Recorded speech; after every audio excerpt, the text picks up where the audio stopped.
দেশ চালানোর জন্য অভিজ্ঞতার প্রয়োজন। তাদেরই তো বন্ধু বান্ধব।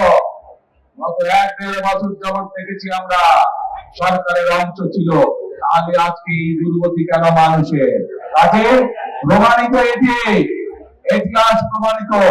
যদি বাংলাদেশের মানুষের ভাগ্যের কেউ পরিবর্তন করতে পারে, এভাবে তাহলে আমি যদি এই দেশের ভাগ্যের পরিবর্তন করতে পারে, এভাবে তাহলে যদি এই দেশে দুর্নীতির লাগাম ফেলে ধরতে হয়, কে পারবে? যদি এই দেশের আইন শৃঙ্খলাকে শক্ত হাতে দমন করতে হয়, কে পারবে? দুর্নীতির কাছে আমরা প্রতি মাসে সরকারের পক্ষ থেকে একটি সহায়তা পৌঁছে দিব এবং আমরা বিশ্বাস করি এই সহায়তা আস্তে আস্তে প্রত্যেকটি পরিবারকে, সেটি গ্রামে হোক, দুস্থ পরিবার হোক, সেটি শহরে হোক, যাদের এটা প্রয়োজন, আস্তে আস্তে এই সহযোগিতার ফলে পরিবারটি ধীরে ধীরে স্বাবলম্বী হয়ে উঠবে এবং একটি একটি করে সকল পরিবার স্বাবলম্বী হলে পর্যায়ক্রমিকভাবে বাংলাদেশ স্বাবলম্বী হয়ে উঠবে। প্রিয় ভাই বোনেরা, এখানে আজকে আমাদের ধানের শীষের প্রার্থী আপনাদের এই এলাকার সন্তান জনাব আব্বাস সাহেব একটু আগে বলেছেন, এলাকার তরুণদের, এলাকার যুবকদের কর্মসংস্থানের সমস্যা আছে।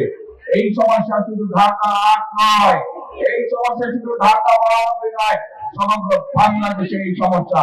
এবং এর জন্য আপনাদের প্রিয় দল বিএনপি কর্মসূচি এবং পরিকল্পনা গ্রহণ করেছে। আমরা বাংলাদেশে আগামী 5 বছর 1 কোটি কর্মসংস্থানের সুযোগ সৃষ্টি করব।